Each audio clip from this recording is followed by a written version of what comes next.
Hola, feliz noche, ¿cómo están?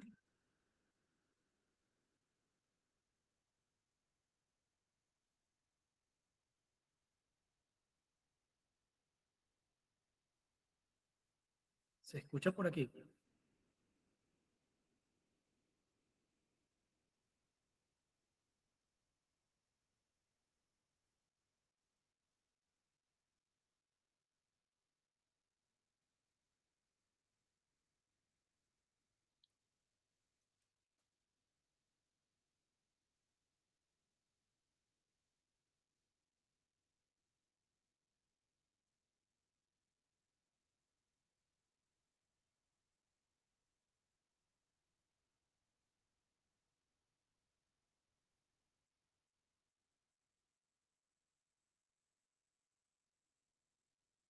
Hola.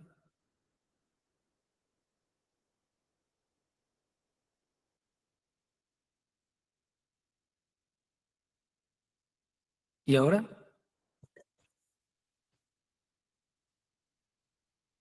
Súper. Luisana,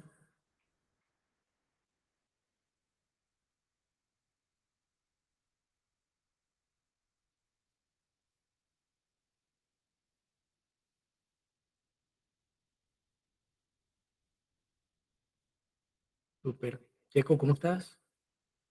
¿Cómo estás, Lu?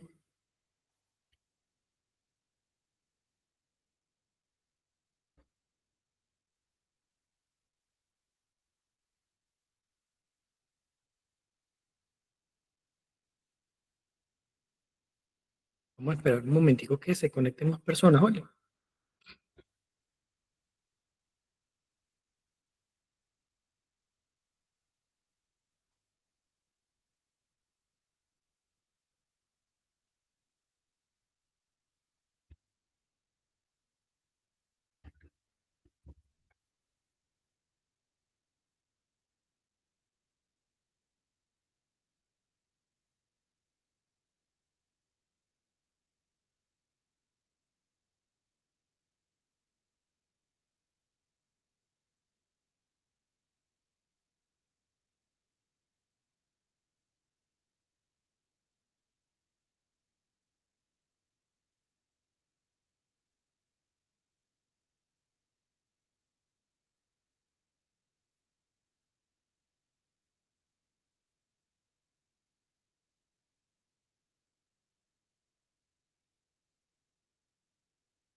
Ah, ok, ok, ok. Listo. ¿Qué hora es allá, mano?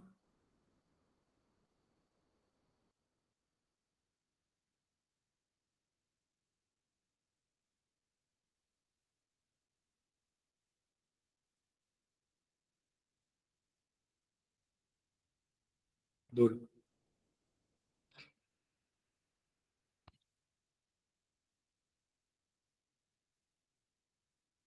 Vale, voy a compartir pantalla entonces y vamos a iniciar.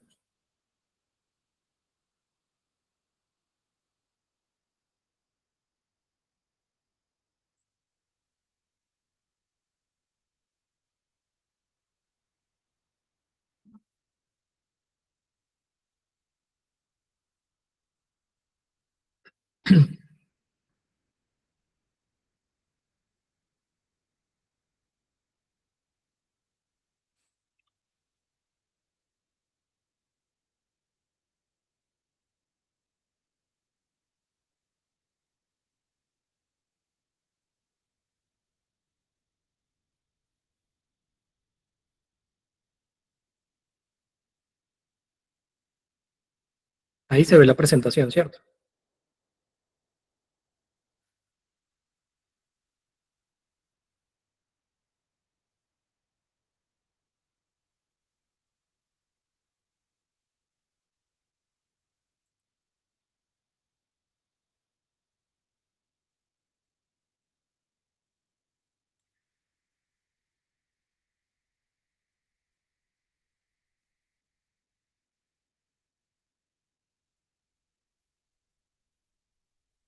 Bueno, vamos a orar. Iniciamos, ¿sí?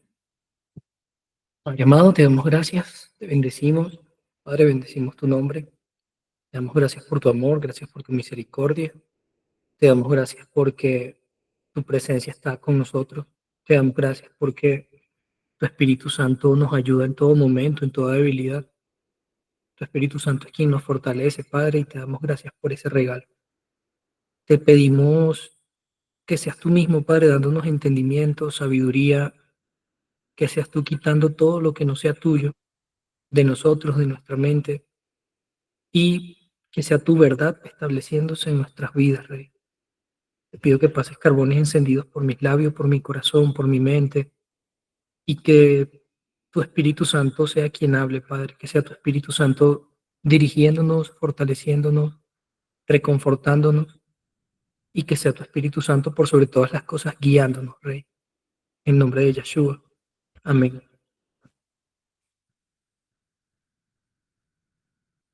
Bueno, el tema que tenemos para hoy es justamente, viene del tema que veníamos viendo la semana pasada, que era acerca de la palabra de Dios. Este se llama Saliendo de Babilonia. Bueno, vamos a ver un poquito de qué se trata. Les digo, cualquier duda pueden levantar la mano, pueden preguntar, pueden anotar cualquier cosa que de repente alguien me diga, mira, José Miguel, no me parece lo que está diciendo, levanta la mano y lo revisamos, ¿sí? Bueno, saliendo de Babilonia como tal, es algo que está escrito en la palabra y que el Padre en este tiempo veo que lo ha estado haciendo como con más urgencia. Quiere que salgamos del sistema religioso que se ha establecido, que el hombre ha establecido. Y la palabra en Juan 5:39 dice algo muy claro y dice eso, que escudriñemos las escrituras. Dice literalmente, escudriñen las escrituras porque a ustedes les parece que en ellas tienen la vida eterna y ellas son las que dan testimonio de mí. Entonces es volvernos justamente a eso, a escudriñar su palabra, a comprenderla, a ver si realmente lo que hemos creído, lo que hemos entendido, si realmente está alineado con la palabra, si nuestros conceptos están realmente alineados con lo que dice Dios, con lo que dice su escritura. Entonces, muy importante eso, escudriñar las escrituras, o sea, para salir de cualquier sistema o concepto babilónico, aparte de la ayuda del Espíritu Santo, siempre va a necesitar eso, escudriñar su palabra. La palabra establece incluso el por qué nosotros somos engañados y destruidos. Dice en Oseas 4:6, mi pueblo fue destruido por falta de conocimiento. Por cuanto rechazaste el conocimiento, yo también te rechazaré para que no seas mi sacerdote. Como has olvidado la ley o la Torá de tu Dios, también me olvidaré de tus hijos. La palabra en este momento es muy, muy severa. Era una acusación o una afrenta que le estaba haciendo el Señor al sacerdocio de la época. Y acá nos deja ver que el pueblo justamente había sido engañado por falta de conocimiento. Creo que el conocimiento como tal hay que adquirirlo, pero hay que tener un equilibrio. Tenemos que tener tanto conocimiento de la palabra como la guía del Espíritu Santo, que mantener un equilibrio. Se ha malinterpretado mucho la frase de que la letra mata. Nuevamente, repetimos desde lo que Babilonia nos enseñó, pero no comprendemos lo que significa la letra mata. Entonces repetimos simplemente por la flojera de estudiar.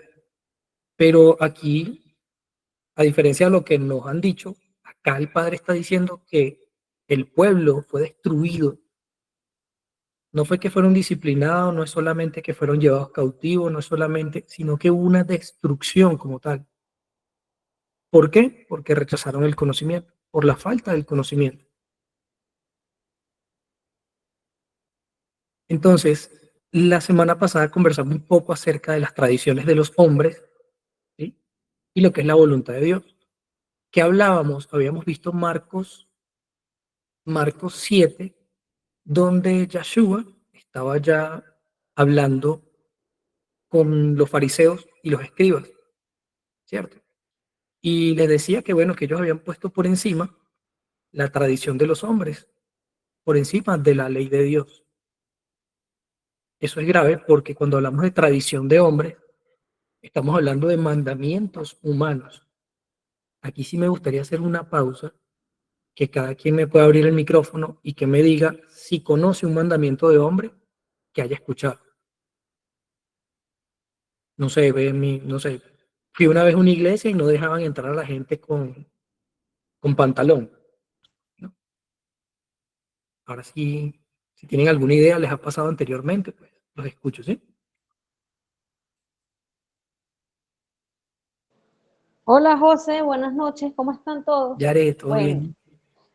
tú sabes que yo vivo, o sea, al frente de una que es pentecostal, y ahí, o sea, es casi que falda, y ellos siempre, ¿sabes? De que me predicaban, era no de que, o sea, en la palabra dice así textualmente como ellos, ¿sabes? De que me lo decían, maldito el hombre que use falda y maldita la que use un pantalón. Y yo, wow, así me predicaban. Yare, no todos somos así, tranquilos, te queremos.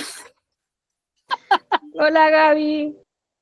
Es complicado porque la predicación debe ir orientada hacia el sacrificio que hubo en la cruz. Más nada nos va a salvar. Y obviamente eso no está escrito. Lo que te mencionaron no está escrito. Lo que sí dice la Biblia, la Escritura dice que debemos vestirnos decorosamente, tanto hombres como mujeres. Y hay faldas que son decorosas, hay otras que no. Hay pantalones decorosos y hay pantalones que no son decorosos. No sé si alguien tuvo otra experiencia similar. Yo no tuve la experiencia, pero sí hablé con una persona que tuvo no, no tuve la experiencia, no fue parte de ella, ¿no? Conocí una persona que asistió a una iglesia cristiana y una vez me dijo que era un señor mayor, principalmente. El señor estaba muy ofendido porque él decía que había personas que llegaban a la iglesia en chores y en cholos, por ejemplo. Y que Ok. eso es una falta de respeto y que eso está mal contra Dios y todo eso. Mm, tremendo. Y a veces incluso le añadimos cosas culturales a la enseñanza, ¿no?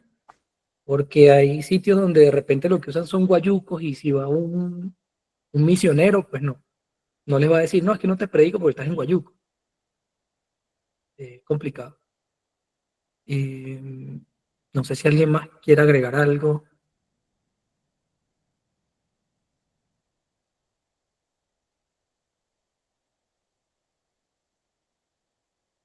Yo sé que todos hemos vivido cosas. Y no es aquí hacer un ejercicio de hablar mal de nadie, sino que es reconocer, es saber si tenemos como esa capacidad o ese discernimiento para reconocer cuando alguien nos está exigiendo un mandamiento de hombre por encima del mandamiento de Dios. Ese discernimiento hay que tenerlo. Hay mucha gente apartada, muchísima gente apartada, culpando a Dios de cosas que Dios nunca dijo y que nunca hizo por mandamientos de hombre que le añadieron a esa persona, que le obligaron a cumplir. Si no diezmas, dice Stephanie, es pecado. También es algo que se ve mucho en las iglesias, sí, es correcto. De hecho, bueno, no sé si lleguemos a ese punto, pero sería bueno hablar también del diezmo, ver cuál es el diezmo bíblico y cuál es el diezmo que se pide ahora, ver si realmente es el bíblico. Mm, Pero es un tema, y es un tema que no es nuevo. Fíjense que cuando Yeshua vino, Jesús vino a la tierra, eh, él le decía a los fariseos, le dice, astutamente violan el mandamiento de Elohim por guardar su tradición. O sea, para nosotros cuando leemos, lo hablamos la semana pasada, cuando leemos los evangelios, juramos, creemos porque nos dicen, bueno, si vas a comenzar a leer la Biblia, comienza desde Juan. Entonces leemos Juan, pero no sabemos qué pasó antes. No sabemos qué pasó antes de los evangelios. Nadie comienza a leer un libro por la mitad, solamente nosotros. Y está mal, obviamente. Hay que comenzar desde Génesis, para entender qué pasó antes y a qué vino Yahshua. Pero bueno, empezamos a leer desde Juan y aparentemente vemos que Jesús, la gracia, el amor, está en contra de la ley de Dios, porque los fariseos son los malos, Jesús es el bueno, los fariseos defienden la ley de Dios, Jesús la gracia, y ahí nos metieron esa doctrina, y nos metieron la doctrina del dispensacionalismo, nos dividieron Antiguo y Nuevo Testamento, nos metieron la doctrina de la gracia, de contra la ley, todo eso, la teología del reemplazo, nos metieron muchas cosas, muchos engaños que no vienen de Dios, obviamente. Y como les digo, estas falsas doctrinas no son nuevas, vienen desde antes. O sea, el hombre siempre ha querido manipular o aferrarse de algún tipo de poder para manipular más. Entonces, claro, que es más fácil ver un montón de gente que viene a una iglesia con un corazón sincero, humilde, queriendo buscar de Dios. Son personas que tú le dices, ¿quieres escuchar la voz de Dios? Tírate por el barranco, y la persona va y se tira por el barranco. Entonces, si el corazón de la autoridad que está dentro de la congregación, no me gusta decirle líderes, si el corazón de esa persona no está trabajado por Dios, no está probado, cuando tienes un poquito de poder, se enloquece.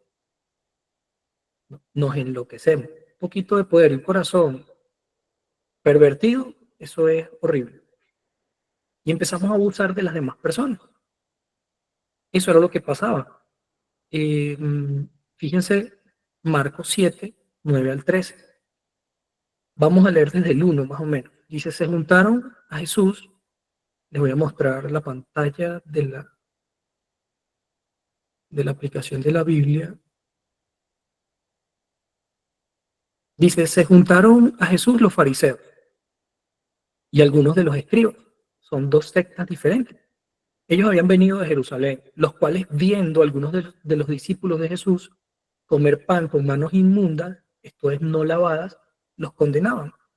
Porque los fariseos y todos los judíos, aferrándose, así lo vamos a poner en grande. Fíjense, aquí dice la tradición de los ancianos. Ahí no dice la Torá, ahí no dice la ley de Dios, ni la ley de Moisés. Ahí dice la tradición de los ancianos. Es otra cosa. Si muchas veces no se lavan las manos, no comen. Entonces, ¿quién decía que los discípulos tenían las manos inmundas? Los fariseos. ¿Quién les enseñó a los fariseos que las manos inmundas que las manos sin lavar eran inmundas? Lo sacaron simplemente de su imaginación. ¿Por qué? Porque eso no está escrito en la Torá ni en la Biblia, eso no es un mandamiento. Ellos están añadiendo mandamientos, añadiendo cosas que no se pueden añadir, se lo están añadiendo a la palabra. ¿Para qué? Para mantener la apariencia, la tradición de los ancianos. O sea, me veo santo por fuera, porque guardo las normas de los hombres. Si muchas veces no se lavan las manos, no comen. Y volviendo de la plaza, si no se lavan, no comen. Y otras muchas cosas hay que tomaron para guardar, como los lavamientos de los vasos de beber, los jarros, los utensilios de metal y de los lechos. Fíjense que Jesús dice que ellos estaban aferrados a la tradición de los ancianos, no a la Torá, no a la ley de Dios, no a la palabra de Dios. Y sigue diciendo, hay otras muchas cosas que tomaron para guardar. O sea, han inventado un montón de cosas más. Incluso lo de los lechos. No sé si se acuerdan, el paralítico de Betesda estaba 38 años paralítico, y el tipo, cuando Jesús lo sana, que agarra el lecho, lo regañan y lo condenan porque tenía el lecho en su mano un Shabbat. Eso no es pecado. Pero para la tradición de los ancianos sí era pecado. Entonces vamos a diferenciar mandamiento de Dios, que es lo que dice la Escritura, tradición de los ancianos. ¿Qué defiende el fariseo a lo largo de todos los evangelios? Tradición de los ancianos. ¿Qué defienden los fariseos hoy en día? tradición de los ancianos. Ellos no defienden la ley de Dios. Entonces, no es Jesús la gracia contra la ley, no. Es Jesús la gracia, que Él es la palabra viviente, la Torah viviente, la ley viviente, la ley de Moisés correctamente interpretada contra la tradición de los ancianos y los mandamientos que se habían inventado. Por eso es que ellos dicen, Jesús violó el Shabbat. Pregunto yo, si Jesús violó el Shabbat, Jesús es pecador. ¿Quién me puede responder? Si Jesús violó el Shabbat, tenemos un Mesías pecador. ¿Cierto?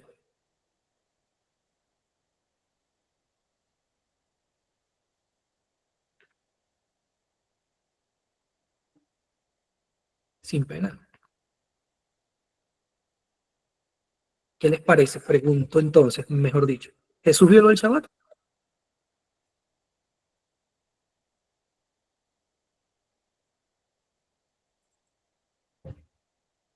Hable, muchachos, ¿están en confianza?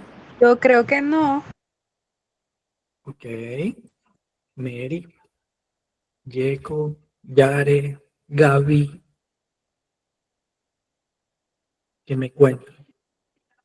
No, o sea, imagínate, es que Eso él no, no lo o violó. sea, él no peca, pues, ¿me entiendes? O sea, él, santo, santo, santo, o sea, él no pudo pecar. Él más bien vino a contarnos la verdad de las cosas de que estaban mal. Pero él sanó el Shabbat. Pero, ¿cómo te explico? Es parte como de su gracia, ¿sí, sí me entiendes? O sea, es parte de los frutos, ¿sabes? Como de la benignidad, ¿sabes? O sea, o sea, haciendo un milagro de alguien que estuvo por 38 años mal, ¿me entiendes? O sea, de que no Sí. caminaba. Pero estaba prohibido sanar el Shabbat y estaba prohibido levantar su lecho en Shabbat. Pero eso era por los hombres, o sea, era por lo de los ancianos, porque, o sea, eso no era, o sea, una ley de Dios, no era, o sea, una ley mesiánica. Pero es que creo que la escritura misma lo dice. Si escucha música de fondo, mi mamá está escuchando música, perdón, lo siento, anda feliz hoy. Creo que estaba escrito que el día de reposo fue hecho para el hombre y no el hombre para el día de reposo, ¿no? O era al revés. Entonces, creo que la tradición del hombre siempre lo que hace es eso, agarra la base que es la verdad y lo transporta a lo que a mí me conviene, lo que yo quiero y lo que a mí me beneficia, pero obviamente basándose en la verdad, como hizo Satanás en el desierto con Jesús. Tomó la palabra, la transformó en lo que él quería, lo que le convenía y lo que necesitaba que Jesús hiciera, pero a su conveniencia, pero basándose en la verdad. Creo que igual pasa con el día de reposo. O sea, si era para descansar y descansar en Dios, pero la tradición del hombre lo llevó al extremo de no puedes hacer muchísimas cosas porque a nosotros como tal no nos conviene. En cambio, o sea, lo que Jesús hizo al sanar fue básicamente el propósito de Cristo en la tierra, ¿no? Que era sanar, libertar y todo eso.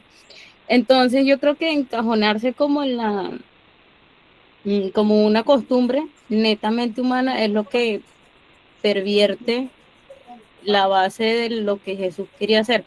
Entonces, radicando en tu pregunta de si pecó o no pecó, no, porque o sea, el día de reposo fue hecho para el hombre, no el hombre para el día de reposo. Y está bien hacer el bien el día de reposo. Exactamente. Hola, perdón si escuchan un ruido de fondo, estoy en el entrenamiento de mi hija y también quiero responder. No, Jesús no violó el Sabbat porque él mismo guardó el mandamiento y se les enseñó a sus discípulos. Algo que se me venía a la mente cuando le dijiste Marcos fue uno de los pasajes o una de las cosas que Jesús también hizo, que fue como un siguiente sábado o un sábado después, que fue cuando curó la mano de una persona que era una mano seca. Ahí les mostró que él estaba honrando el sábado, que estaba honrando el día sábado y que estaba haciendo lo correcto, que él no estaba violando nada conforme a lo que el humano pensaba, sino conforme a lo que Dios creía que estaba bien, y es hacer el bien que Dios haga. Exacto. Obviamente Jesús no pecó, pero fíjense que lo acusan de pecador, los mismos fariseos, porque sanaba en Shabbat, porque los discípulos comían con las manos supuestamente, según ellos, inmundas, porque recogían trigo en Shabbat. Entonces, lo que quiero como afianzar aquí es que podamos comprender que los fariseos estaban en otro lado. Los fariseos estaban en otro cuento. Los fariseos no eran celosos de la Torá ni de la ley de Dios. Los fariseos simplemente estaban allí por su conveniencia, por sus mandamientos. Ellos tenían sus propios mandamientos de hombre. Los saduceos tenían mandamientos de hombre. Los escribas tenían mandamientos de hombre. Los esenios tenían también sus otras ideas erradas. Cada uno de estos grupos tenía una idea diferente. Es como hoy en día. Hoy en día tenemos trinitario, unicitario, pentecostal, libre, adventista, cada quien con un cuento diferente. Pero si nosotros nos volvemos a la escritura con la guía del Espíritu Santo, vamos a salir de cualquier error doctrinal. Entonces fíjense lo que pasa en el verso 5. Le preguntaron pues los fariseos y los escribas, ¿por qué tus discípulos no andan conforme a la tradición de los ancianos? Entonces entendemos que es que esa gente estaba simplemente por lo que ellos creían, por lo que ellos pensaban, por la tradición de los ancianos, porque claro, eran los sabios del momento y la idea era pues hacerle caso a los rabinos. ¿Cómo va a venir este hijo de carpintero de allá de Nazaret, que nadie lo conoce, en la sinagoga a venir a darnos clase de Torah? Eso era lo que estaba pasando en ese entonces. ¿Qué dijo Jesús al respecto? Le dijo, hipócritas, bien profetizó de ustedes Isaías, como está escrito, este pueblo de labios me honra, pero su corazón está lejos de mí, pues en vano me honran, y aquí viene la parte, de Babilonia, enseñando como doctrinas mandamientos de hombre. Porque dejando el mandamiento de Dios, eso es importantísimo, se aferran a la tradición de los hombres. Entonces, cuando nosotros nos aferramos a tradiciones de hombres, estamos apartándonos de los mandamientos de Dios. Si le ponemos atención a los mandamientos de los hombres, estamos alejándonos de la verdad de Dios. Entonces hay que ser muy celoso. Yo sé que a veces uno dice, bueno, pero no, para no confrontar con nadie, porque es que, bueno, es que fue el pastor que lo dijo.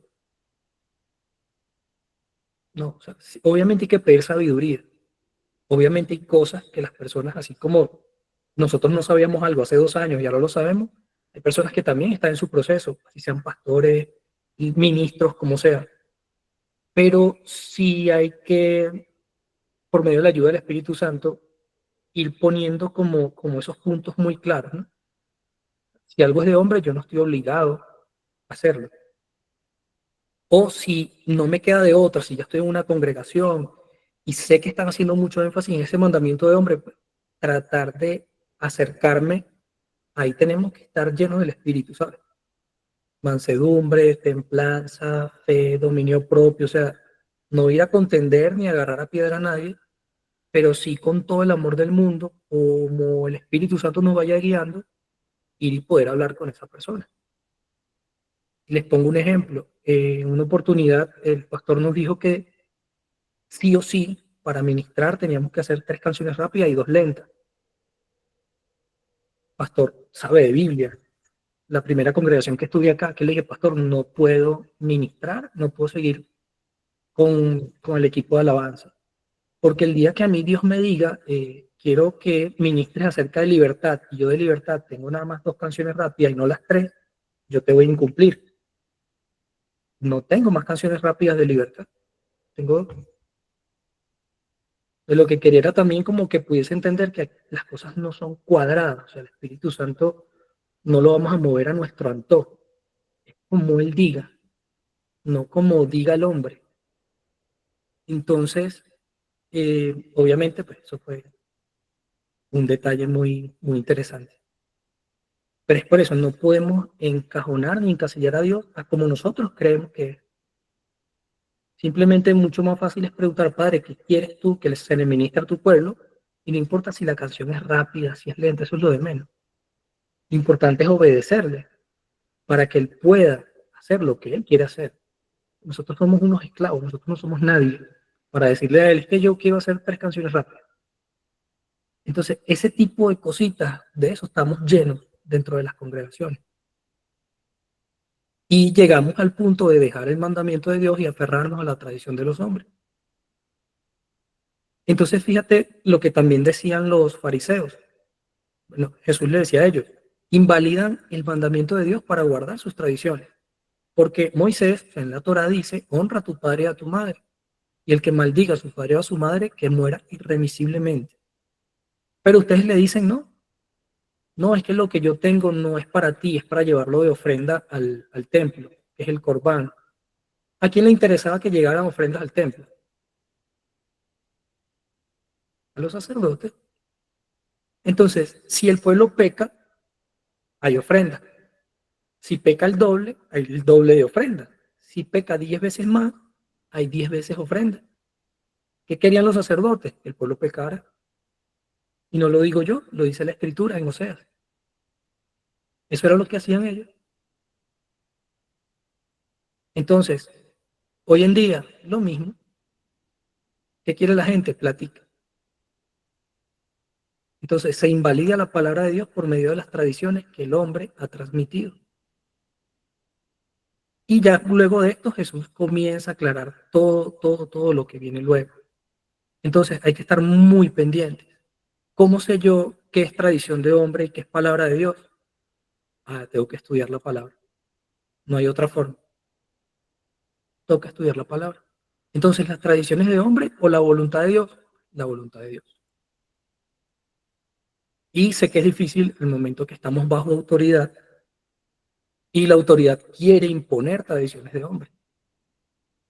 Ahí toca, como les decía, ser muy sabios para tratar ese tema. Mucha oración, que el Padre toque los corazones, que el Padre quite la venda de los ojos. ¿Qué es Babilonia?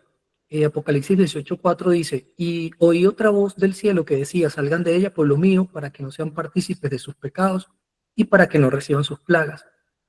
Entonces, me gustaría, no sé, 2, 3 personas, las que quieran, qué concepto o qué creen que es Babilonia. Pueden abrir micrófonos súper rapidito.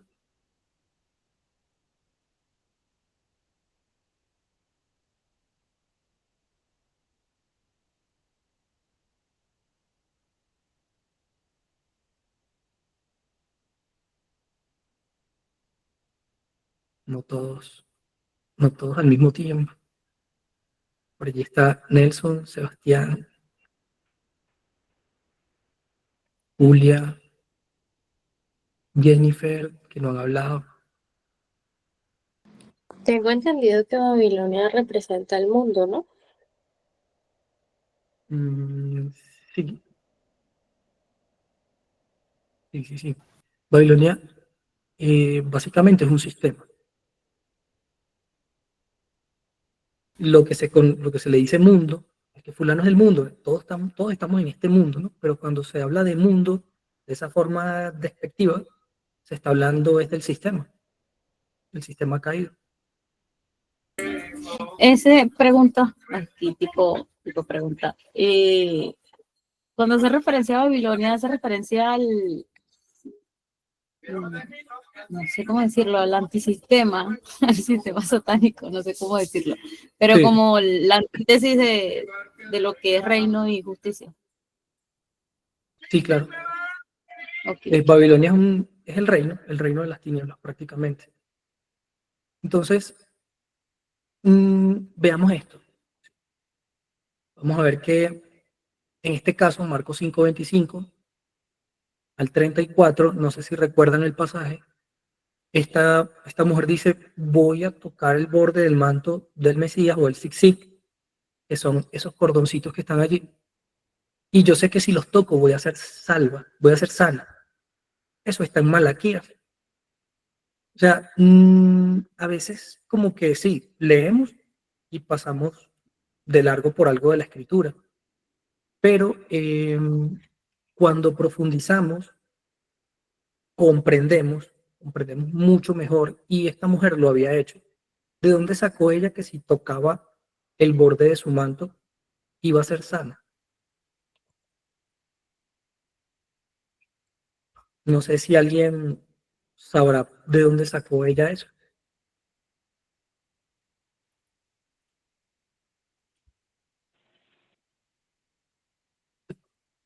¿Cuál es la pregunta? Eh, ¿De dónde sacó la mujer con el flujo de sangre que al tocar el borde del manto del Mesías iba a ser sana?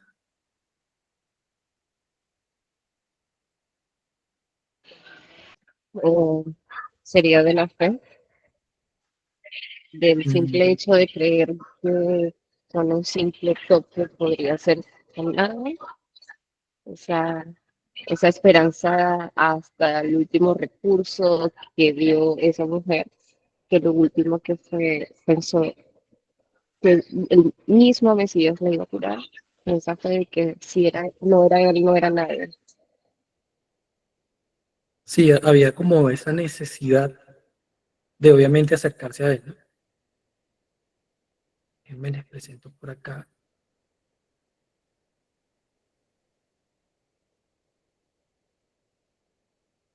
Ahí están viendo la pantalla, ¿cierto?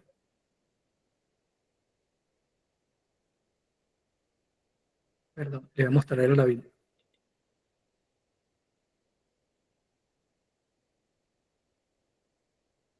Fíjense, le voy a mostrar acá Malaquías 4:2.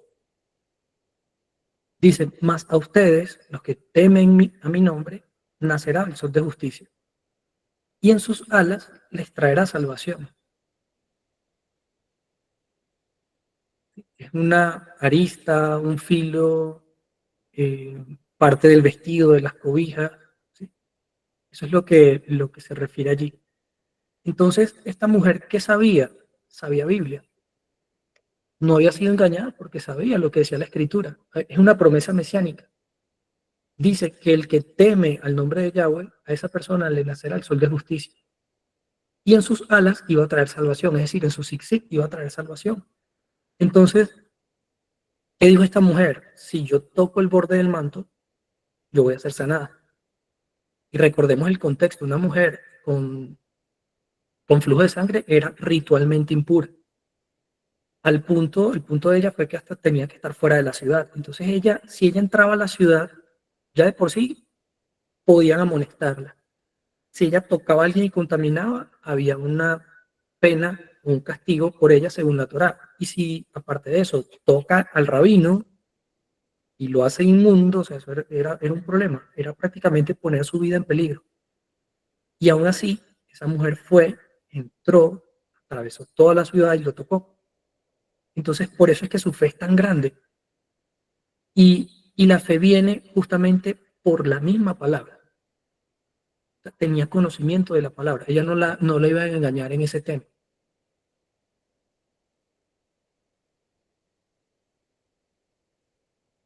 Entonces, un punto importante y es como un simple ejemplo.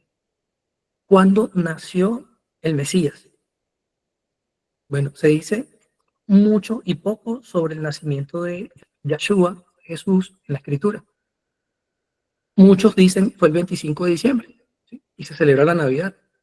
Pero ¿dónde leímos sobre eso? ¿Qué dice la Biblia acerca del nacimiento de Jesús?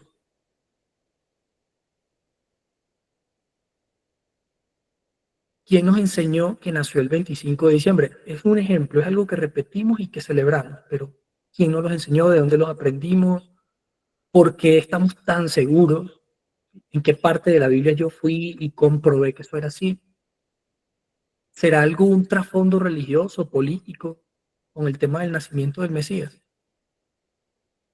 El 25 de diciembre oficialmente fue proclamado por los padres de la iglesia. ¿Quiénes son los padres de la iglesia? ¿A qué llaman padre de la iglesia la teología? Eso fue aproximadamente en el 440 después de Cristo, como un sincretismo entre la religión del Imperio Romano y la tradición del día festivo de Saturnalia, la que se observaba cerca del solsticio de invierno, que era una de las muchas tradiciones paganas heredadas del sacerdocio babilónico. Estamos hablando de una festividad pagana que era una celebración que en varios lugares, dependiendo de la cultura, se hacía algún rito satánico o babilónico, y eso obviamente también se celebraba en Roma. Entonces, ¿qué hizo el Imperio Romano cuando se ve que pierde poder político? Simplemente tomó todo lo del imperio, sí, el imperio naciente, que era toda la fuerza religiosa, de lo que se conocía como cristianismo. En ese momento no se llamaba cristianismo, pero es lo que conocemos hoy en día como cristianismo. Se tomó todo eso y lo que hicieron fue lo de siempre, mezclarlo con el paganismo. Entonces ahí heredamos un montón de cosas mezcladas, las cosas de Dios mezcladas con las cosas del mundo, o del sistema, o de Babilonia. ¿Qué se celebraba el 25 de diciembre? El Sol Invictus, el Sol Inconquistado. Fue un culto religioso hacia la divinidad solar. Eso inició en el Imperio Romano. Y el 25 de diciembre del año 274, el emperador Aureliano convirtió oficial el culto al Sol Invictus.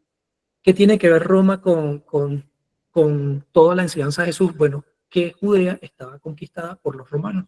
Y todo lo que hacían los romanos muchas veces era obligatorio que en Judea se hiciese. No tanto como cuando era el imperio egipcio. O sea, si a ti te conquistaba Egipto, tú tenías que adorar los dioses egipcios. Tenías que volverte casi que un egipcio. A Roma no le interesaba tanto eso. Roma simplemente con que tú le dieras tu impuesto, tú podías adorar a quien tú quisieras. Pero luego de las guerras judeo-romanas, que Roma se vio acorralada por este montón de judíos, ellos tuvieron muchas represalias contra el pueblo y una de esas fue darle donde el pueblo más le dolía, en sus tradiciones. O sea, ustedes están guardando el Shabbat, ahora se lo cambiamos para el domingo. A ustedes no le dice la Torah que no coman cerdo, ahora o comen cerdo o los matamos. Ah, ustedes celebran la Pascua en octubre, no. Ahora están obligados a celebrar el 25 de diciembre para que adoren al dios Sol, que es el dios romano. ¿Qué dice la palabra con respecto al nacimiento del Mesías? Dice en Lucas 2, 7 al 8, y allí tuvo un hijo primogénito, lo envolvió en pañales y lo acostó en un pesebre, porque no había lugar para ellos en ese albergue. En esa misma región habían pastores que pasaban la noche en el campo cuidando sus rebaños. Es algo muy tremendo.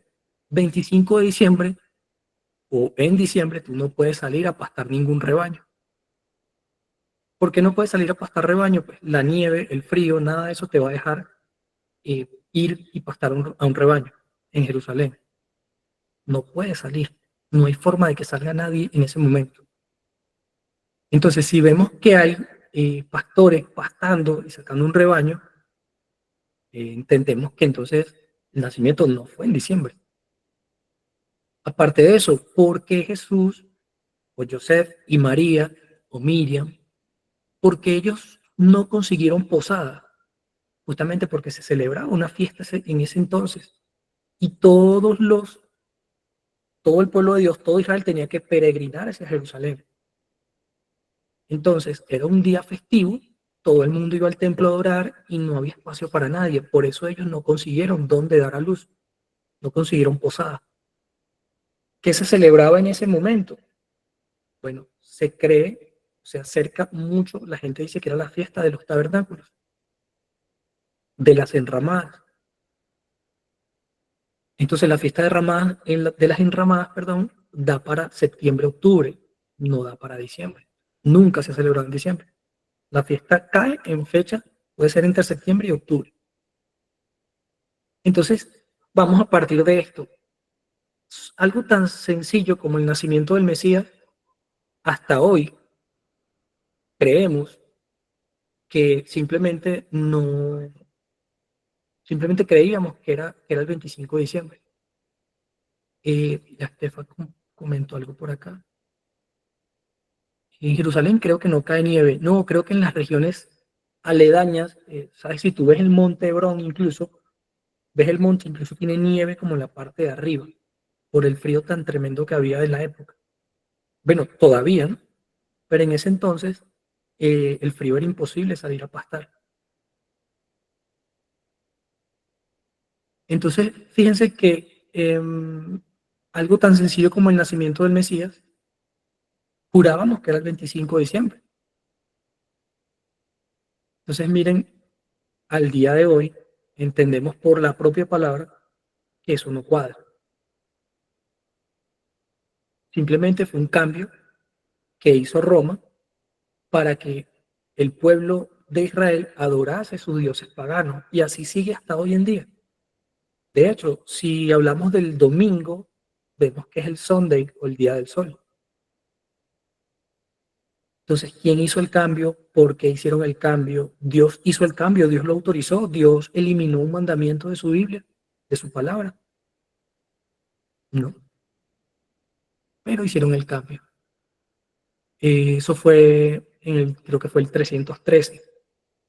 Obviamente el cambio fue oficializado en esa fecha, ¿no? Pero ya ellos trataban desde antes de que todo el pueblo de Israel, el pueblo judío, no guardase el Shabbat. Le imponían cargas el sábado, los ponían a trabajar, algo hacían, pero estaban en contra de que el pueblo pudiese mantener su identidad. Levítico 23, que dice, no comerán pan ni grano tostado, ni espiga fresca hasta ese mismo día, hasta que hayan ofrecido la ofrenda de su Dios. Estatuto perpetuo es por vuestras edades donde quiera que habitéis. Cuando habla de estatuto perpetuo, vamos a buscarlo en la palabra. ¿Qué piensan ustedes que es un estatuto perpetuo? ¿Tiene vigencia? ¿Dura hasta cierto momento? ¿O por ser perpetuo y por todas sus generaciones es para siempre?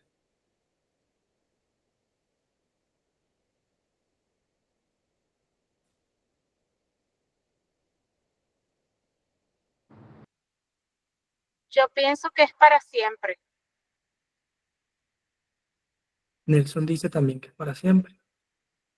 ¿Alguien más? ¿Alguien más? ¿Alguien más? ¿Alguien que crea que no es para siempre? ¿Un estatuto perpetuo?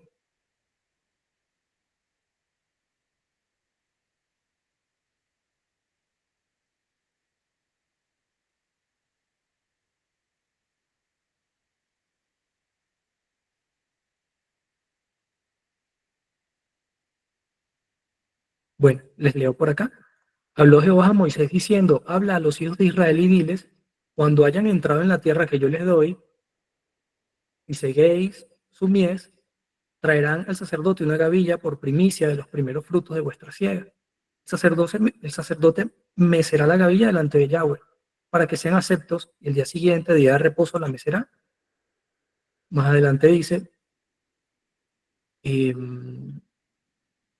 estatuto perpetuo es por vuestras edades, donde quiera que habitéis. Perdón, no les estoy compartiendo la pantalla.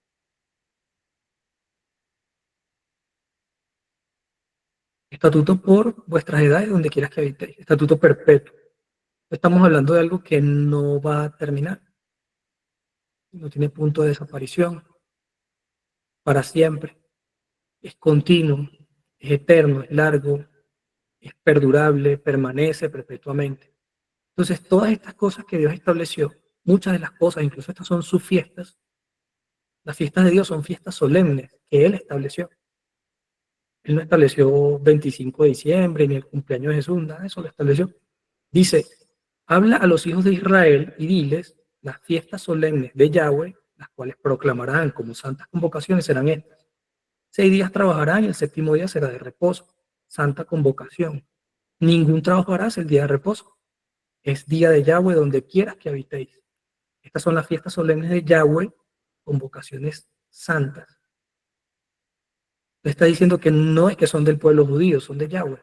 Y cuando dice que es para su pueblo, es para nosotros. Porque nosotros, según tengo entendido por la Escritura, somos descendientes de Abraham por la fe. Si somos descendientes de Abraham, somos hijos de Israel. Si somos hijos de Israel, si pertenecemos al pueblo de Israel, entonces tenemos que guardar esta fiesta. Es para nosotros. No es obligatorio, no es una imposición. Es un mandamiento, pero con un fin. De que aprendamos, de que seamos edificados, de que el querer guardarlo sea para nosotros mismos una enseñanza. Y en una oportunidad nos dispusimos, después de leer, estudiar, profundizar, escudriñar, orar, pedir revelación, discernimiento, que el Espíritu nos confirmase. Después de todo eso, 2, 3 años después de haber escuchado esto que escuchan hoy, nos dispusimos a hacer panes sin levadura, que es una celebración. Y el hecho de tú sacar toda la levadura de tu casa, hay un aprendizaje muy tremendo y muy bonito, porque el mismo Espíritu Santo te va enseñando, te va ministrando con cuánto cuidado, con cuánta atención tienes que revisarte para sacar la levadura de tu corazón. O sea, es como la práctica a una enseñanza que él te va a hacer. Es como cuando ves física. Uno ve física la teoría y luego va al laboratorio de física. Estas fiestas son como esa práctica que te va a enseñar y vas a comprender cuál es el significado espiritual, porque ahora que estamos en el Mesías, no es que sacamos la levadura y ya cumplí, no, no, no. El sacar la levadura es una enseñanza para que lo apliques ahora en tu vida. Por eso es que el Padre deja esto. Es para enseñarnos. No por un mandamiento más. No voy a ser salvo ni voy a ser más santo por sacar un kilo de harina de la cocina. Pero si lo hago con el entendimiento y con el espíritu, así como me pongo a revisar y a leer cada bolsita de las que están en la alacena, así tengo que revisarme en mi corazón. Y esa enseñanza es lo bonito, lo que el Padre nos quiere dejar. Miguel, una pregunta, ya que tocas el tema de que somos Israel y todo el rollo. Lo que se habla de que, entre comillas, somos la Israel espiritual, ¿cómo o que si es o no es? No hay un versículo que diga que somos Israel espiritual.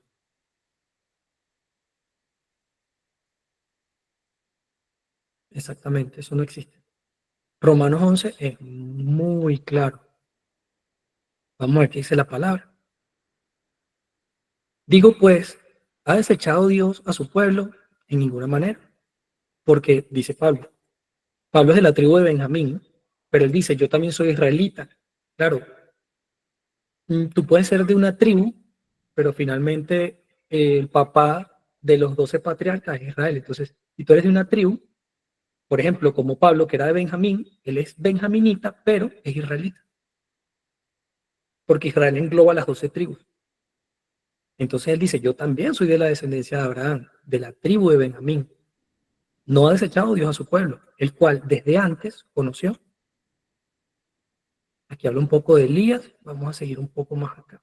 Dice, en este tiempo ha quedado un remanente escogido por gracia. Y si es por gracia, ya no es por obras. De otra manera, la gracia ya no es gracia. Y si es por obras, ya no es por gracia. De otra manera, la obra ya no es obra. Exactamente. Que pues, lo que buscaba Israel no lo alcanzó, pero los escogidos sí lo han alcanzado. Y los demás fueron endurecidos, como está escrito. Dios le dio espíritu de estupor, ojos que no vean y oídos que no oigan, hasta el día de hoy. ¿Qué está diciendo acá? Está diciendo que el pueblo de Israel sigue siendo pueblo de Dios.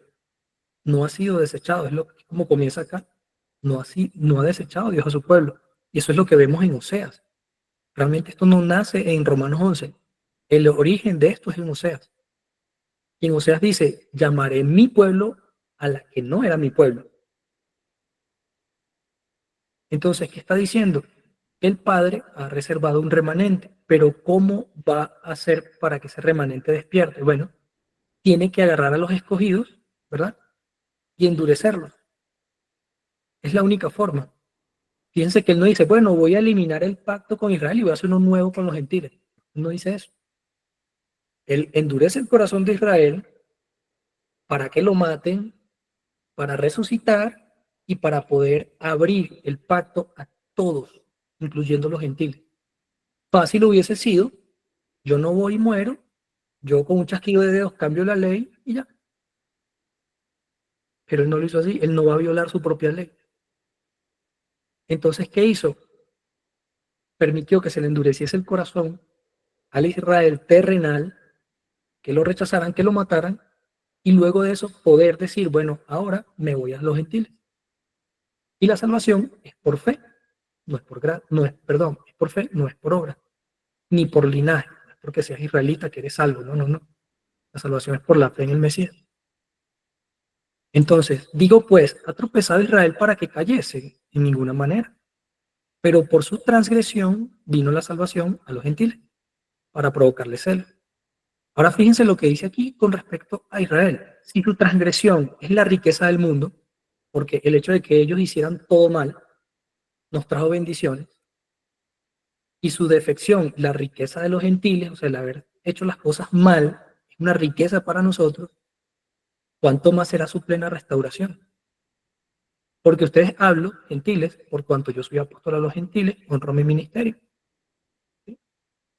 Entonces, él acá es donde explica y dice, nos dice a nosotros, si la exclusión del pueblo de Israel fue la reconciliación de Dios con el mundo, ¿qué será cuando el pueblo sea recibido nuevamente?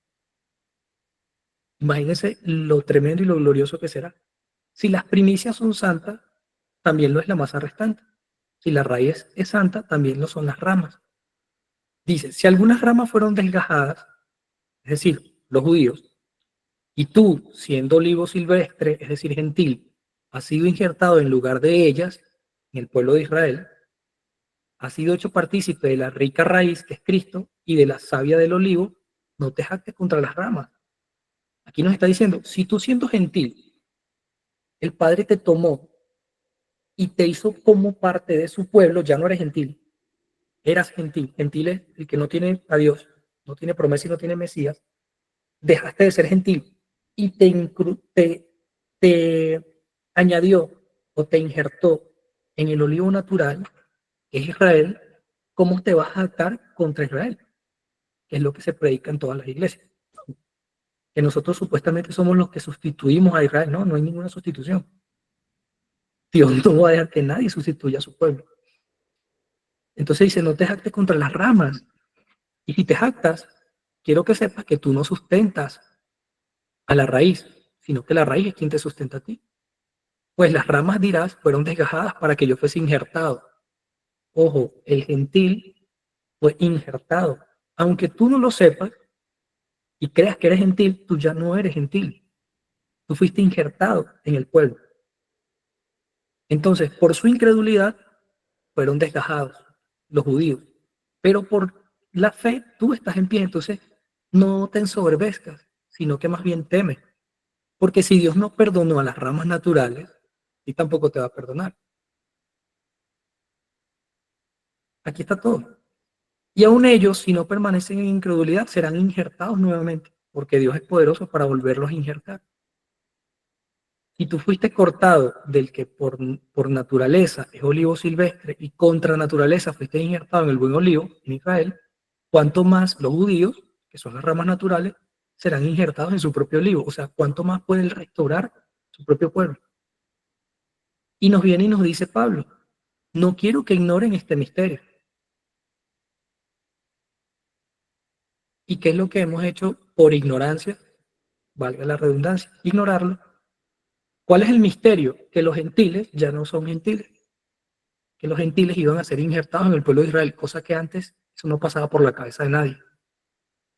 Y cuando empieza Dios a mostrar esto a Pablo y se comienza a ver que el Espíritu Santo, como en la casa de Cornelio, venía sobre los gentiles, ¿qué empezaron a hacer? No, bueno, es que eso no es así, vamos a obligar lo que sigan la tradición de los ancianos, o lo que es lo mismo, el rito de Moisés. Dice que no dice la ley de Moisés, dice el rito de Moisés, eso es tradición de los ancianos. ¿Qué querían hacer los judaizantes? Que cumpliesen las tradiciones de los judíos, no la ley, las tradiciones de hombres.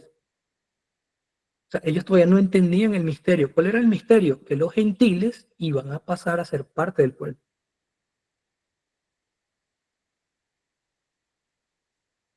Y dice acá, hasta que haya entrado la plenitud de los gentiles.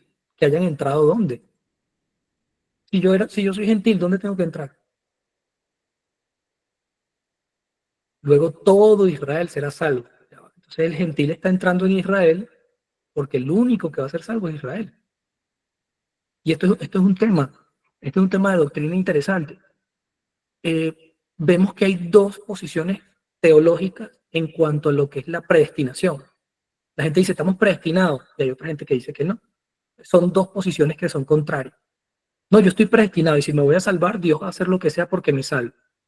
¿Qué Dios te va a obligar? Si tú no me quieres, Dios, es que yo no me quiero salvar.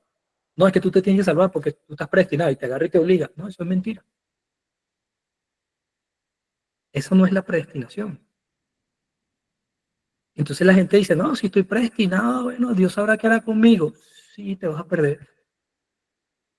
La predestinación no es que tú estás predestinado, ni que yo estoy predestinado. La predestinación es que hay un pueblo que se llama Israel, que tiene un pacto con el Señor y ese pueblo va a ser salvo. Si en ese pueblo hay una sola persona, se salva uno. Si hay 10.000 personas, se salvan 10.000. Pero la salvación es para el pueblo. ¿Qué pasó? Los judíos creyeron, pueden ir a Juan 8, que la salvación era para ellos, por linaje, y no es por linaje. Ellos le dijeron a Jesús, somos descendientes de Abraham. ¿Y qué le dijo Jesús? Yo puedo levantar descendientes de Abraham de estas piedras, haciendo referencia a los gentiles. Dice, si a mí me da la gana, decía Jesús, yo puedo salvar a un gentil.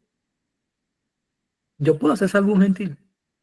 ¿Cómo? Lo justifico por la fe, así como la viuda de Sarepta, así como Ruth la Moabita, así como el montón de gentiles, así como Naamán, que también creyó y se le quitó la lepra, así como todos esos gentiles, por la fe yo los hago parte de este pueblo. Los injerto en el pueblo de Israel. Ahora Israel, como les digo, no es linaje, porque Jesús le dijo a ellos en su cara, ustedes son hijos de Satanás.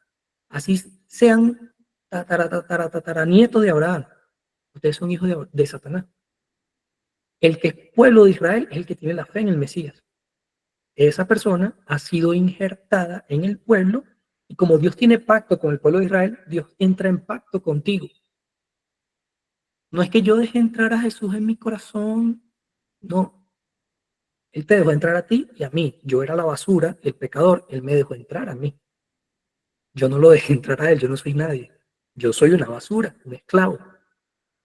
Y Él a esta basura le permitió, por gracia, amor y misericordia, dijo, sí, te amo tanto que te dejo ser parte de mi pueblo y voy a entrar en pacto contigo.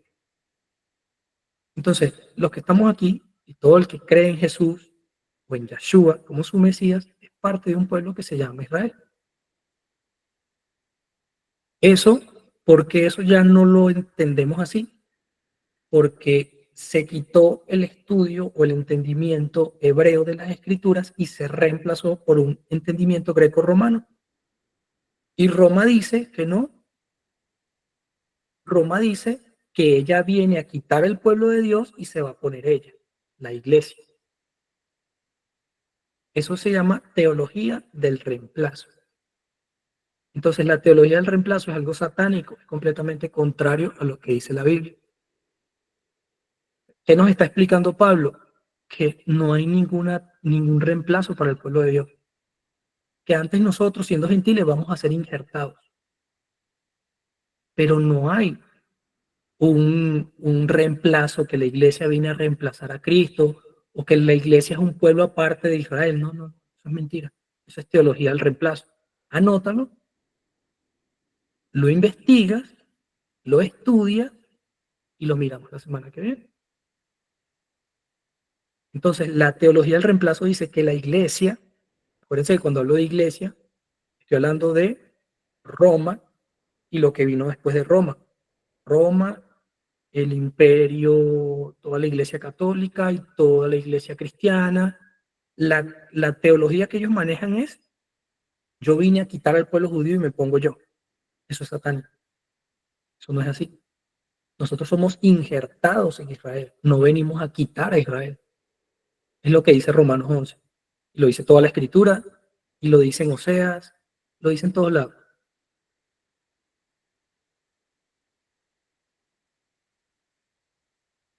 Fíjense lo que dice acá. Pues como ustedes también en otro tiempo eran desobedientes a Dios, pero ahora han alcanzado misericordia por la desobediencia de ellos.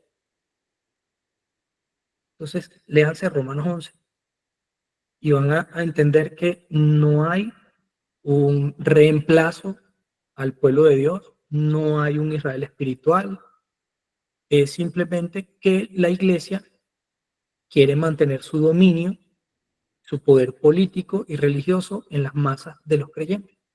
Y eso es Babilonia. Entonces, ¿por qué hacemos referencia a esto? Porque así como hemos sido engañados por siglos, debido a mentiras heredadas, aquí aún seguimos igual de engañados en muchos aspectos de nuestra fe, ya que históricamente lo que conocemos de Dios y de Jesús es lo que la cultura pagana greco-romana nos ha enseñado.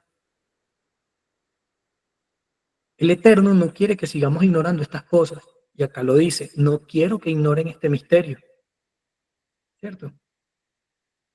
Lo acabo de señalar, debe estar por aquí abajito. Pero ahí dice Pablo, no quiero que ignoren este misterio, el misterio que le fue revelado al instrumento escogido, a Pablo. El Eterno no quiere que sigamos ignorando estas cosas, por eso está despertando a Efraín y está llamando a las ovejas perdidas. Fíjense lo que dice Jeremías 23:3, yo recogeré al resto de mis ovejas a todas las tierras donde las eché. O sea, tenía un pueblo, tenía un rebaño, el rebaño se dividió en dos, este rebaño, que es Israel, se esparcieron sobre las naciones, que es el reino del norte, y esas son las ovejas perdidas que él va a llamar nuevamente.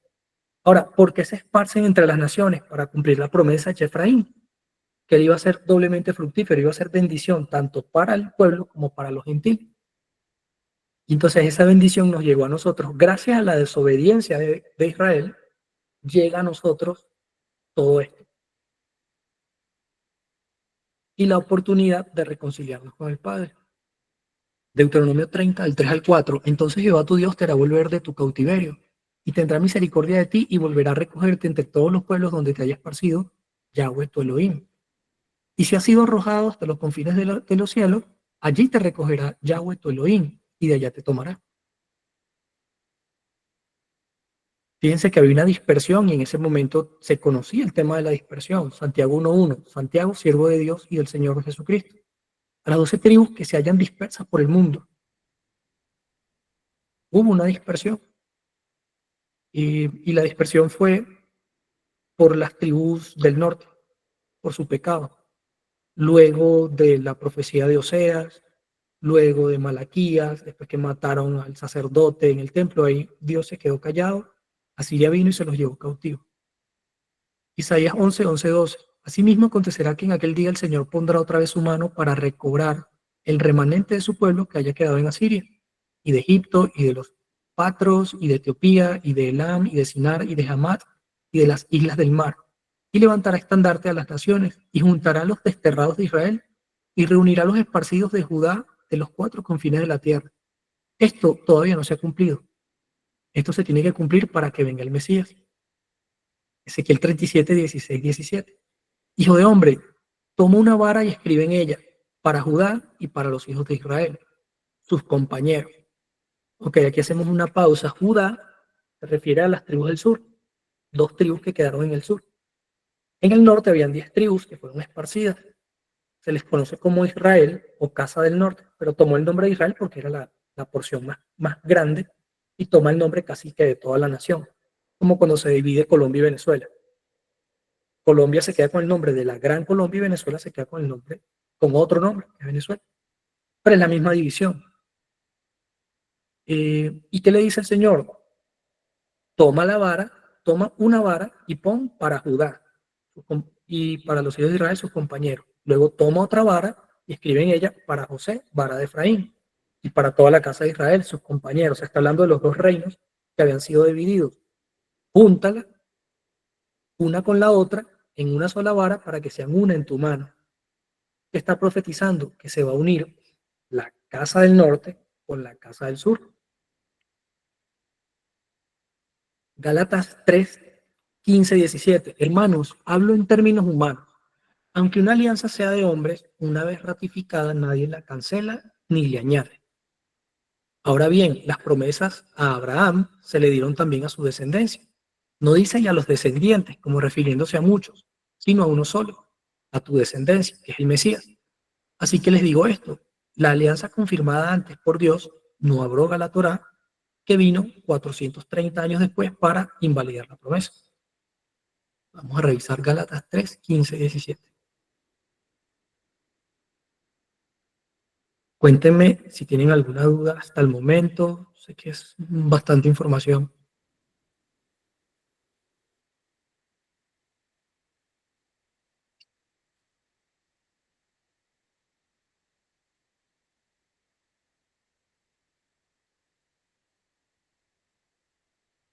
Dice esto, pues digo, el pacto previamente ratificado por Dios para con Cristo, la ley que vino 430 años después, no lo abroga para invalidar la promesa. Cuando Dios agarra un pacto y lo renueva con mejores promesas, como dice Hebreos, el pacto no anula el pacto anterior. Fíjense que cuando vino la Torá, que es un pacto, no invalidó las promesas de Abraham, ni la promesa de Isaac, ni la promesa de a Jacob, ni la promesa de Efraín, ni la promesa de David, ni la promesa a Salomón. No está invalidando. Él está renovando pacto. Al renovar pacto, él puede decir, quiero agregar ahora esta promesa. Porque lo está renovando. O sea, al pacto como tal no le puedes añadir. Pero si tú lo renuevas, puedes añadirle promesas más grandes. Y es lo que el Padre está haciendo. Entonces, ¿está aboliendo el pacto? No. Está añadiéndole mejores promesas. ¿El pacto fue renovado? Sí. Jeremías 31 al 33. He aquí que vienen días, dice Yahweh, en los cuales haré un nuevo pacto con la casa de Israel y con la casa de Judá. Pregunto, ¿con quién es el nuevo pacto?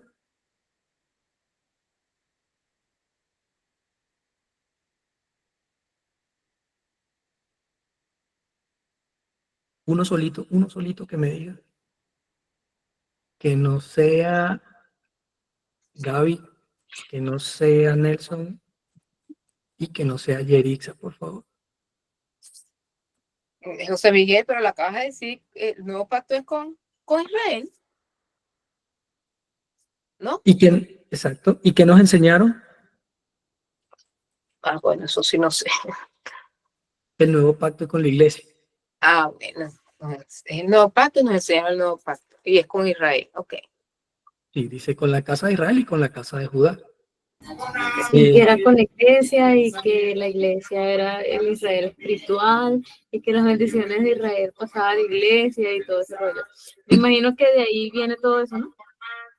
Sí, claro. Es teología del reemplazo. Eso es satánico. Eso es el enemigo.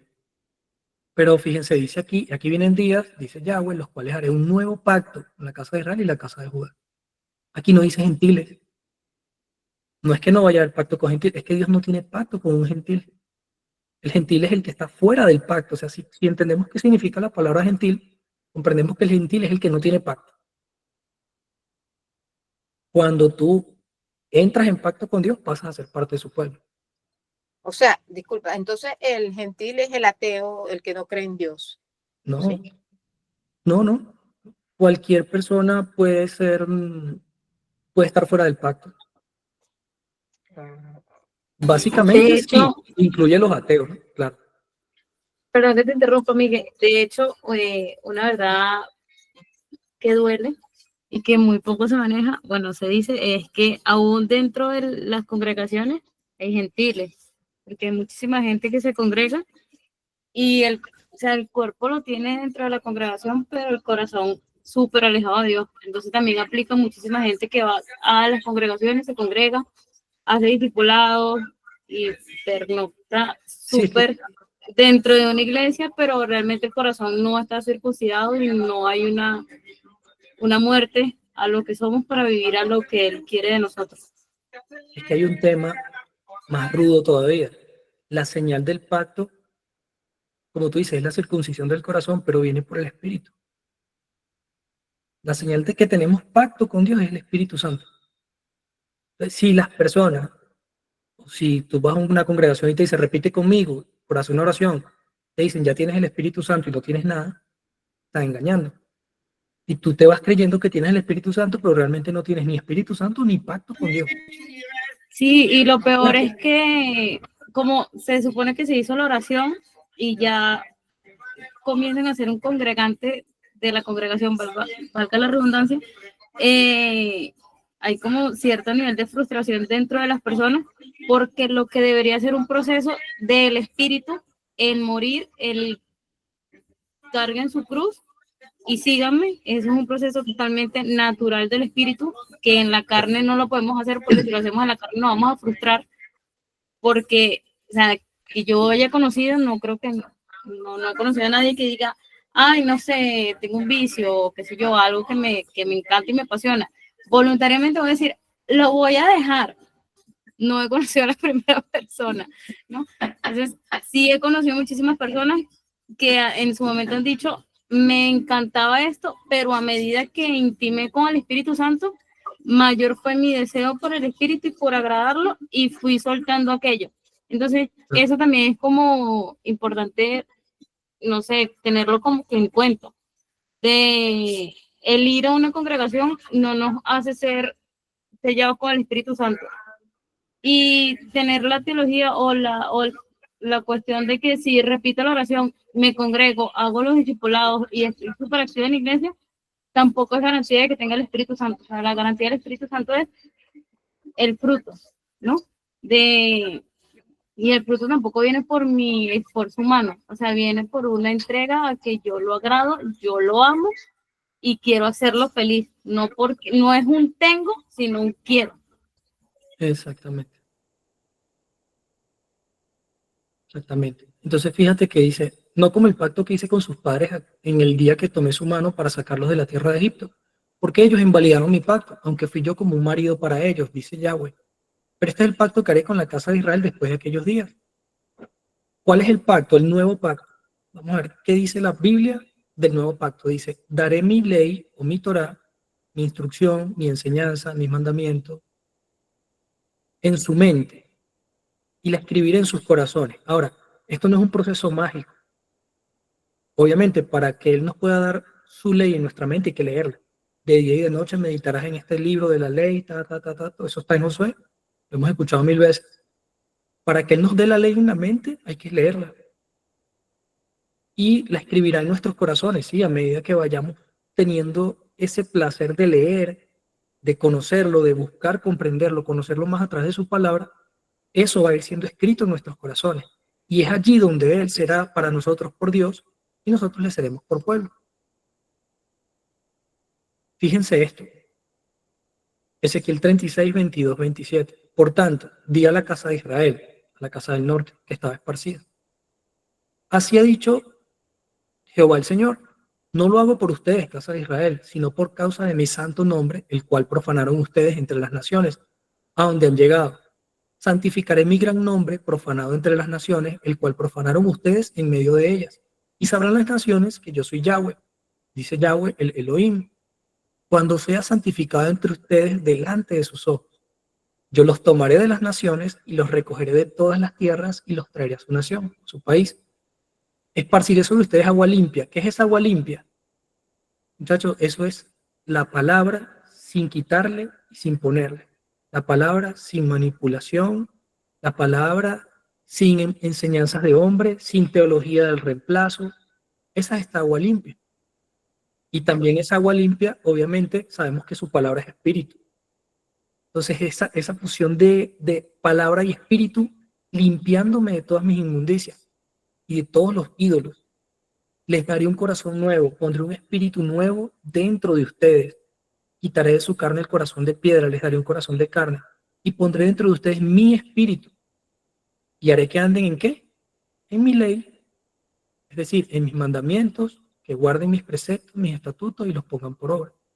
Haré que anden en mis estatutos, que guarden mis preceptos y los pongan por obra. Incluso el obedecerle, el serle fiel, el guardar su palabra, el obedecer sus mandamientos, es eso. Es algo que en lo que Él nos va a ayudar. Yo a veces cuando no puedo hacer algo, yo le suplico, Padre, por favor, no puedo. Necesito que me ayude. Porque entendí que en su palabra dice, yo haré que anden en mis estatutos.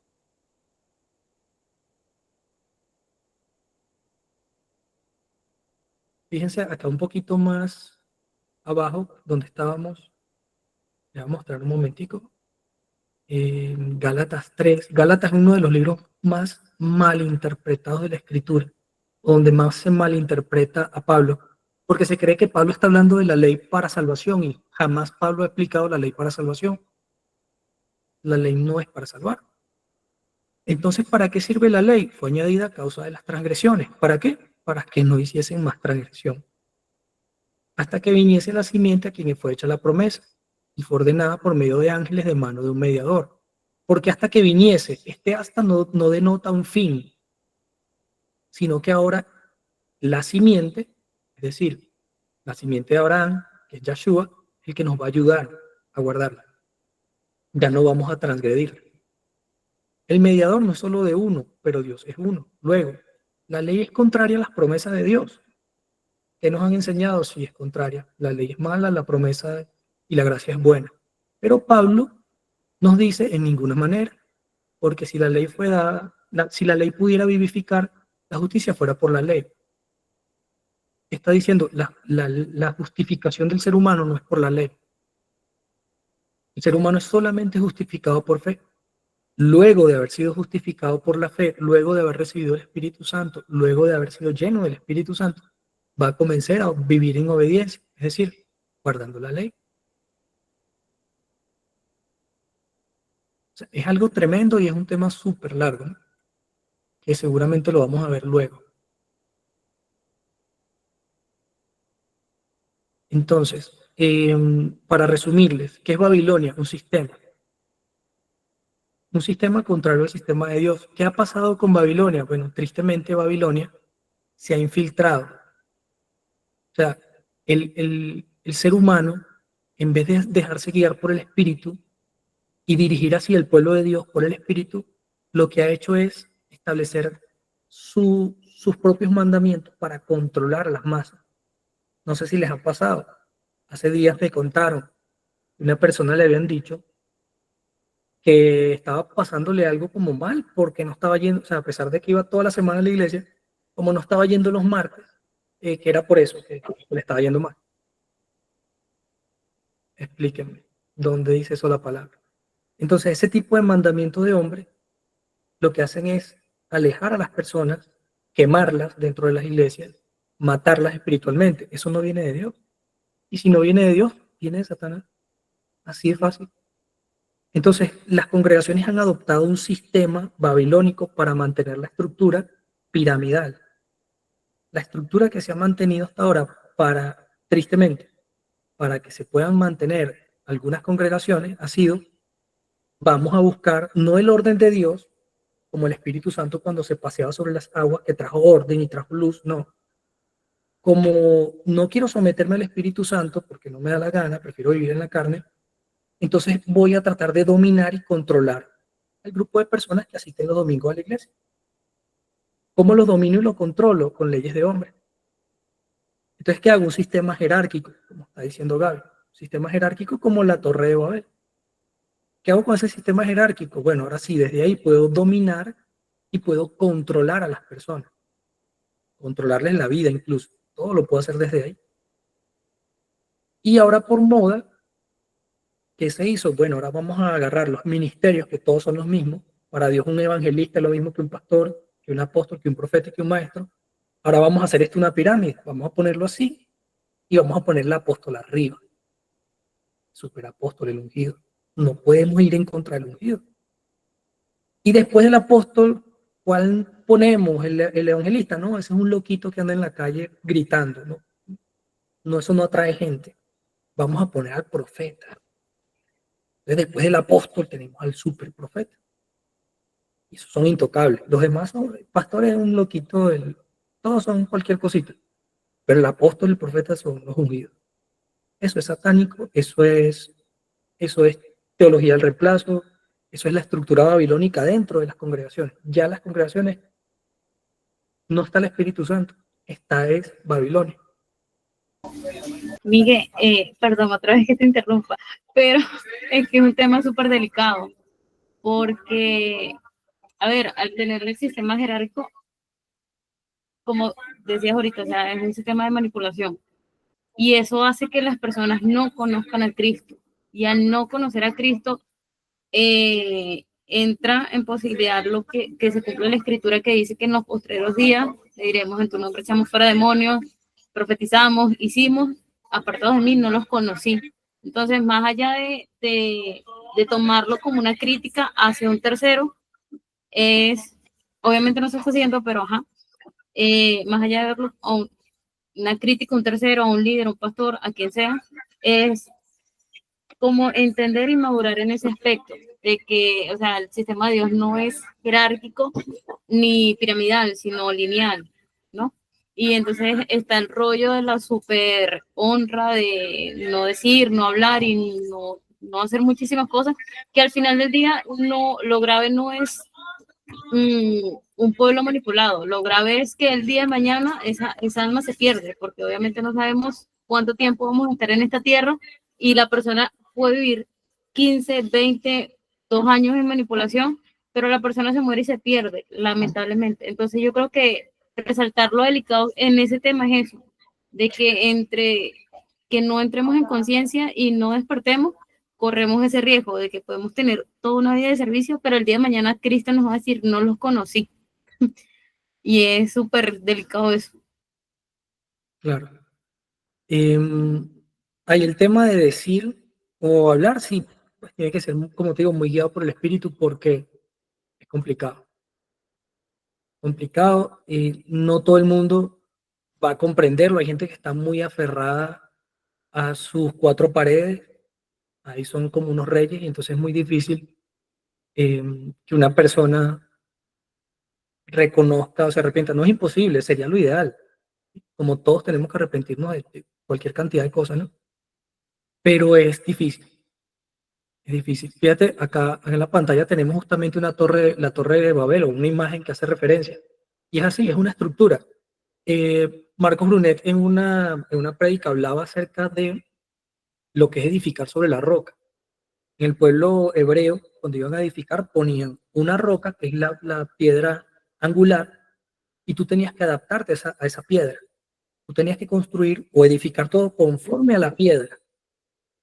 Babilonia no lo hace así. Babilonia no se va a sujetar a la piedra. Babilonia, como todo es dominio y control, hizo bloques, hizo ladrillos, todo tiene una medida, ladrillos de paja y de barro, todos tienen una medida. Yo hago mi torre como a mí me dé la gana. Yo no me voy a ajustar a ninguna piedra. Y la piedra angular es Cristo. Entonces, si nosotros vamos a hablar no de congregaciones, de nuestra propia vida, si nuestra propia vida no la edificamos sobre la piedra angular que es Cristo, estamos fritos. Nosotros mismos podemos estar haciendo torres de Babel en nuestra vida e ir todos los domingos a la iglesia y hablar en lenguas y todo el tema, ¿no? Pero es delicado. Entonces, Babilonia es un sistema que controla, un sistema que no depende de Dios, sino que se disfraza, está dentro, pero no depende de Dios, no depende del Espíritu. Ese es el gran problema con Babilonia, que tiene sus estructuras, tiene sus mandamientos, tiene toda una apariencia por fuera de piedad, pero por dentro puros muertos, puros cadáveres. Entonces, ¿qué quiere el Padre? Que salgamos de ese sistema babilónico. Si yo tengo prácticas babilónicas, si yo estoy celebrando cosas que son babilónicas, en vez de celebrar las cosas de mi pueblo, el Padre me dio a mí, porque soy parte de un pueblo y me dio la bendición de poder celebrar eso, voy a guardar eso. Obviamente esto es un aprendizaje, eso no es de la noche a la mañana, pero sí entender que Babilonia es todo este sistema que estamos acostumbrados a ver, todo ese montón de fiestas de diciembre, todo eso es parte de Babilonia. Hay personas que aún conociéndolo lo siguen haciendo. Que es difícil, que hay que pedirle sabiduría al Padre, sí. El Padre a nosotros nos ha permitido muchas veces ir y compartir con la familia en ciertas épocas del año. Pero creo que puede ser incluso por cuidar el corazón de las personas. Pero uno tiene que estar bien claro que está fuera del sistema. Y es un proceso con la ayuda del Espíritu Santo. Es un proceso largo, no es que ya lo alcanzó y tal, no. Pero es eso, salir de Babilonia, salir de todo ese sistema, muchachos. Y si vemos algo que sea babilónico, ir en contra de eso. porque uno puede comenzar a simpatizar y decir, no, bueno, y sí, mañana no, y cuando te das cuenta, estás otra vez dentro. Entonces, pues, no sé si tenga alguna pregunta, alguna duda, si quedó claro qué sería Babilonia en este caso, como un sistema contrario al del reino, ¿sabes? Todo eso es Babilonia. Y la palabra Babel significa confusión. Eso es algo súper importante. Babel es confusión. Entonces, lo que va a traer este sistema es confusión.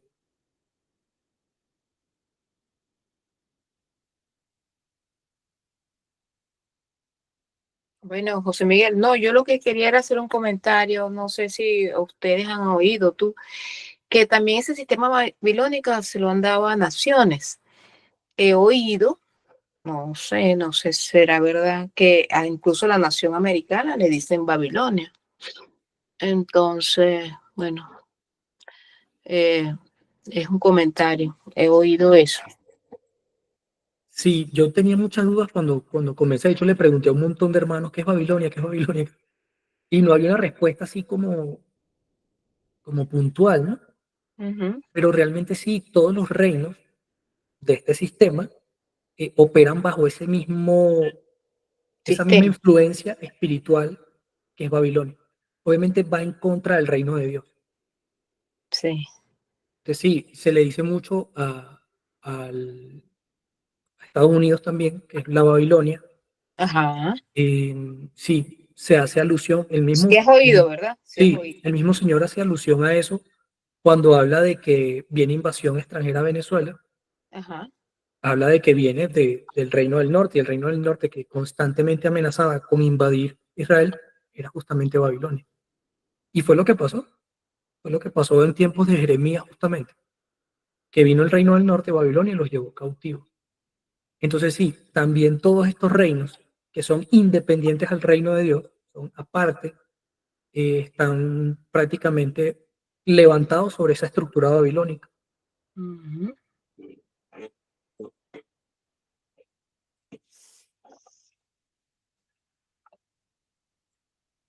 No sé si tienen otra pregunta, algo que compartir, muchachos.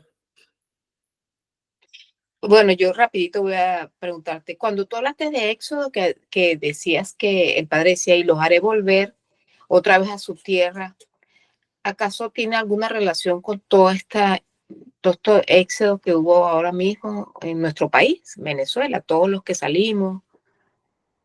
Que, Bueno, sí, literalmente es buena la pregunta porque cuando estudiamos raíces hebreas o el método inductivo, eh, él se divide por lo menos en tres partes importantes. ¿Qué dijo Dios? ¿Qué significó eso para el pueblo? ¿Y cómo lo puedo aplicar a mi vida? Entonces, ¿qué dijo Dios? Los traeré nuevamente a su tierra. Está hablando al pueblo de Israel que fue esparcido en las naciones. Eso en este tiempo puede tener una aplicación personal, que nos puede dar una palabra a cualquiera de nosotros y nos va a decir, te traeré nuevamente a tu tierra. Significa que volveremos a Venezuela, los que seamos venezolanos y estemos afuera. Pero eh, la aplicación personal nunca va a desvirtuar o a quitar lo que Dios realmente dijo. Que eso en Éxodo y en todas las partes de la escritura se refiere a Israel, que lo iba a traer nuevamente a su tierra. ok, sí. Pero sí se puede aplicar también de la otra manera, dependiendo cómo el Espíritu Santo te lo haya dado. Ujú. Sí, lo había oído y ahora que te oí. Y bueno, es lo que todos vivimos, todos los que estamos fuera, siempre pensamos que vamos a volver. Y si la palabra de Dios lo dice, se cumple. Sí, como te digo, él lo dice en ese caso acerca de Israel. Ok, Y ya si Dios particularmente le dio una palabra a una persona prometiéndole eso, sí se cumple. se cumple. Bueno,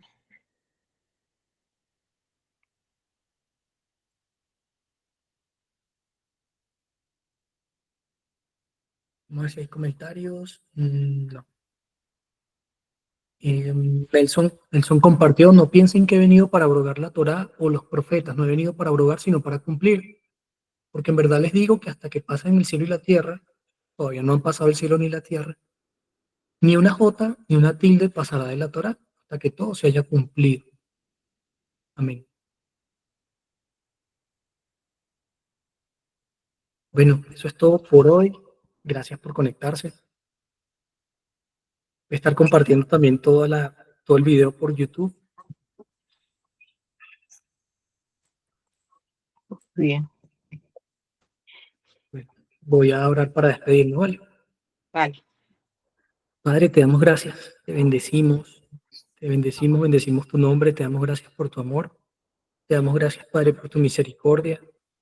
Te pido, Padre amado, que en el nombre de Yeshua tú puedas llenarnos cada día más de ti, de tu Espíritu Santo, que puedas sacarnos, Padre, de toda influencia babilónica en nuestras vidas, Rey, que podamos realmente ser santos y apartados para ti, que puedas quitar de nuestros corazones toda influencia babilónica y que nuestros corazones puedan ser verdaderamente circuncidados por ti, Padre.